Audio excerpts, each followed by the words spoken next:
Le cheikh millionnaire s'exprimait en arabe, et seule la femme de chambre répondit, imposant le silence à tous. La tension dans la suite présidentielle de l'hôtel Westwood était palpable alors qu'un accord de 4,8 milliards de dollars menaçait de s'effondrer. Depuis 3 jours, les cadres de Pinnacle Investment étaient engagés dans des négociations de plus en plus frustrantes avec le cheikh Adnan Al-Farsi et son équipe du Fonds souverain d'Abu Dhabi. Malgré la présence des négociateurs les plus chevronnés de Pinnacle et de 2 traducteurs professionnels, la communication s'était détériorée au point que les 2 parties envisageaient de se retirer de ce qui aurait été le plus grand projet de développement immobilier de l'histoire récente de Manhattan. James Wilson, PDG de Pinnacle, venait de proposer un compromis qu'il jugeait raisonnable sur la structure de partage des bénéfices lorsque le cheikh Al-Farsi passa soudainement de son anglais parfait, acquis à Oxford, à un arabe rapide et agité. Son ton trahissait une irritation évidente. Ses gestes animés s'adressaient directement à ses conseillers, excluant délibérément les Américains de la conversation. Les 2 traducteurs engagés par Pinnacle, tous 2 dotés de références impressionnantes issues de milieux diplomatiques, échangeaient des regards gênés, peinant clairement à suivre le dialecte du cheikh et son jargon financier spécialisé. Wilson sentit son estomac se nouer en voyant l'accord lui échapper. 3 mois de préparation, une fortune en frais juridiques et la promesse de transformer 5 pâtés de maisons de Manhattan en un projet de développement durable novateur, tout cela risquait de s'effondrer à cause d'un malentendu fondamental que ni l'une ni l'autre partie ne parvenait à résoudre. Puis, une voix inattendue s'éleva. « Si je puis me permettre, Votre Excellence », déclara une voix claire et assurée en arabe parfait venant d'une direction que personne n'avait anticipée. Tous les regards se tournèrent vers Maria Alvarez, qui jusqu'alors remplissait discrètement le service à café près du buffet, vêtue de l'uniforme noir et blanc de l'hôtel. Elle se tenait droite, s'adressant directement au cheikh dans sa langue maternelle. Un silence absolu s'ensuivit. L'expression du cheikh Al-Farsi passa de l'irritation à la surprise, tandis que ses conseillers affichaient un choc non dissimulé. Les cadres de Pinnacle se figèrent, incertains de la faute de protocole qui se déroulait. Richard Turner, bras droit de Wilson, se leva à moitié, prêt à intervenir. Mais Wilson posa une main sur son bras, sa curiosité l'emportant sur son alarme initiale. « Vous parlez le dialecte du nord du Golfe » demanda le cheikh Al-Farsi en arabe, sa voix mêlant surprise et légère suspicion. « Oui, Votre Excellence » répondit Maria, poursuivant en arabe impeccable. « Je crois qu'il y a eu un malentendu concernant les termes de financement structurel. Si j'ai bien compris, vous craignez que la clause de contingence de la section 4.3 ne permette à Pinnacle de diluer les droits de vote du fonds si certains objectifs ne sont pas atteints. » Les yeux du cheikh se plissèrent tandis qu'il observait la jeune femme. « Vous comprenez les aspects techniques de cet accord ?» Maria hocha la tête respectueusement. « Oui, Votre Excellence. La traduction fournie a été quelque peu imprécise concernant les mécanismes financiers proposés. Ce que M. Wilson tentait d'expliquer, c'est que les objectifs seraient établis mutuellement avec une protection égale pour les 2 parties. » Le cheikh Al-Farsi se pencha en avant, soudain intéressé. « Comment se fait-il que vous ayez une connaissance aussi précise de cet accord et que vous parliez notre dialecte avec une telle aisance ?» Les cadres de Pinnacle s'échangèrent des regards perplexes. Wilson, blême, réalisait qu'une femme de chambre intervenait dans la négociation la plus importante de sa carrière. Pourtant, quelque chose le retint d'intervenir. Peut-être le changement d'attitude du cheikh, passé de la frustration à l'engagement. « J'ai un master en finance internationale de NYU, avec une spécialisation dans les structures d'investissement au Moyen-Orient.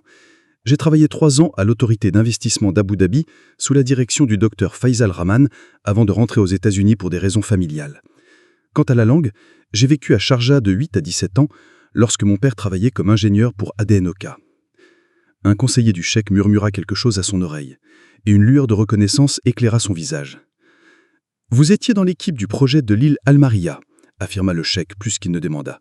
« Vos modèles pour les structures de paiement intégrées étaient assez innovants. » Maria inclina légèrement la tête. « C'est très gentil de votre part de vous en souvenir, Votre Excellence. » Wilson, incapable de suivre l'échange en arabe, mais sentant son importance, trouva enfin sa voix. « Madame, excusez-moi, travaillez-vous pour cet hôtel ?» Maria se tourna vers lui, passant sans effort en anglais. « Oui, Monsieur Wilson. Je finance mon doctorat à Columbia. Les horaires flexibles me permettent de suivre mes cours tout en couvrant mes frais de subsistance. »« Et vous comprenez l'entièreté de notre négociation, les détails techniques ?» demanda Turner, incrédule, incapable de concilier l'uniforme de femme de chambre avec l'expertise qu'elle revendiquait. « Je sers dans cette suite depuis 3 jours, Monsieur Turner. répondit Maria calmement. J'ai entendu chaque détail de l'accord proposé, et il semble y avoir une erreur de traduction significative concernant les clauses de contingence, ce qui cause une inquiétude inutile pour le cheikh et son équipe. Le cheikh Al-Farsi, qui observait l'échange avec intérêt, s'adressa directement à Wilson. Vos traducteurs, bien que professionnels, ne maîtrisent pas le vocabulaire financier spécifique que nous utilisons dans le Golfe. Ils traduisent les mots mais manquent les nuances culturelles cruciales en jeu. Il fit un geste vers Maria. Cette jeune femme, en revanche, comprend à la fois les concepts financiers et les nuances culturelles en jeu. L'esprit de Wilson s'emballa face à cet extraordinaire retournement de situation. La négociation la plus cruciale de sa carrière, un accord qui consacrerait la position dominante de Pinnacle dans le développement urbain durable, reposait apparemment sur une employée d'hôtel qui servait le café en silence, tout en absorbant chaque détail de leur discussion à enjeu élevé. « Mademoiselle Alvarez, dit-il prudemment, seriez-vous prête à nous aider à clarifier ces malentendus ?» Avant que Maria ne puisse répondre, Turner se pencha vers Wilson et murmura avec urgence. « James, c'est hautement irrégulier. Nous avons des traducteurs professionnels. Nous ne pouvons pas simplement impliquer le personnel de l'hôtel. » « Vos traducteurs sont compétents en arabe standard, » interrompit le cheikh Al-Farisi, ayant entendu l'objection mal dissimulée de Turner. « Mais il manque du vocabulaire technique et du contexte culturel nécessaire à cette négociation spécifique. » Il se tourna vers Maria. « Seriez-vous à l'aise pour servir d'intermédiaire, mademoiselle Alvarez, avec une compensation appropriée ?» Maria jeta un coup d'œil à sa montre, un modèle simple et fonctionnel qui semblait en décalage avec sa compréhension sophistiquée de la finance internationale. « Je peux rester encore 1 heure avant mon cours du soir, Votre Excellence. Ensuite, je devrais m'arranger avec la direction de l'hôtel si vous souhaitez que je continue. » Wilson hocha la tête avec détermination. « Je parlerai personnellement avec le directeur de l'hôtel. Pinnacle vous compensera, ainsi que l'hôtel, de manière appropriée. » Il marqua une pause, puis ajouta avec une humilité nouvelle. « C'est-à-dire, si vous êtes prête à nous aider. » « Je serais ravi de faciliter une communication plus claire, » répondit Maria avec diplomatie. Ce qui suivit fut une session de négociation sans précédent pour les cadres de Pinnacle. Marianne ne se tenait plus près du buffet où elle travaillait discrètement, mais à la table de conférence, entre les deux parties. Avec une autorité tranquille, elle commença à clarifier les poids perdus dans la traduction en expliquant les nuances culturelles qui avaient conduit à des malentendus et reformulant les concepts techniques de manière à ce que les deux parties les comprennent pleinement. L'inquiétude du cheikh, expliqua-t-elle à Wilson après un échange détaillé en arabe, ne porte pas sur la structure de partage des bénéfices en elle-même, mais sur les mécanismes de gouvernance qui s'activeraient dans un scénario défavorable. Dans la culture d'affaires du Golfe, l'autorité décisionnelle est souvent plus valorisée que le gain financier. À l'adresse du cheikh Al-Farisi, elle précisa en arabe « L'insistance de M. Wilson sur les indicateurs de performance ne reflète pas un manque de confiance, mais plutôt les exigences de gouvernance d'entreprises américaines et les responsabilités fiduciaires aux actionnaires. » Au fil de l'heure, l'atmosphère dans la suite présidentielle se transforma. La tension accumulée depuis des jours s'estompa graduellement, remplacée par un dialogue productif, facilité par la navigation fluide de Maria entre les langues, les cultures et les concepts financiers complexes. « Je dois partir maintenant, » dit Maria en se levant et en lissant son uniforme. « Y aura-t-il autre chose avant que je ne m'en aille ?» Le cheikh Al-Farisi se leva, un geste de respect qui surprit tout le monde. « Vous avez rendu un service inestimable aujourd'hui, mademoiselle Alvarez. Je serais intéressé à poursuivre cette discussion demain si votre emploi du temps le permet. J'ai des cours jusqu'à 14 heures, je peux revenir après cela. » Wilson, qui discutait avec son équipe, s'approcha avec un respect nouveau dans son expression. « Mademoiselle Alvarez, envisageriez-vous un contrat de consultante avec Pinnacle pour la durée de ces négociations? Nous vous rémunérerons au tarif standard pour des services de conseil financier, bien entendu. » Maria réfléchit un instant. « Je devrais organiser la couverture de mes shifts à l'hôtel. Je soutiens ma mère et ma jeune sœur, donc je ne peux pas simplement quitter mon emploi. » « Nous nous en occuperons, » assura Wilson, « et les honoraires de consultante reflèteront la vraie valeur de votre expertise. » Après le départ de Maria pour son cours, un silence gêné s'est installé dans la pièce. Le cheikh Al-Farisi le rompit en s'adressant directement à Wilson. « Vous, les Américains, vous ne cessez de nous surprendre.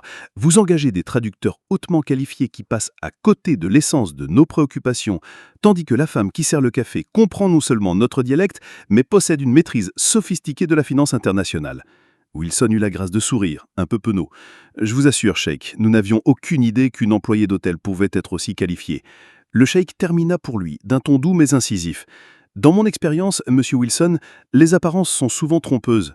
Chez nous, nous avons un dicton « Jugez le puits par son eau, non pas par les ornements qui l'entourent. » Le lendemain matin, Maria arriva à la suite présidentielle à 14h15 précise. L'uniforme de l'hôtel avait disparu, remplacé par un tailleur bleu navy, modeste mais professionnel. Elle portait un fin portefeuille de cuir au lieu d'un plateau de service. La transformation était étrange, non pas parce qu'elle semblait fondamentalement différente, mais parce que les cadres de Pinnacle la voyaient finalement telle qu'elle était. Une professionnelle de la finance hautement qualifiée qui travaillait dans l'hôtellerie pour subvenir aux besoins de sa famille et de ses études. Le directeur de l'hôtel s'était montré étonnamment conciliant lorsque Wilson avait expliqué la situation. Mademoiselle Alvarez est une de nos employées les plus régulières. Elle travaille ici depuis presque 2 ans tout en poursuivant ses études. Nous savions qu'elle était surqualifiée, mais les postes en finance internationale ne sont pas toujours faciles à obtenir, surtout pour... Il s'est interrompu, mais Wilson avait compris la fin implicite de la phrase, surtout pour une jeune femme latina sans religion familiale, ni le luxe d'attendre indéfiniment la bonne opportunité.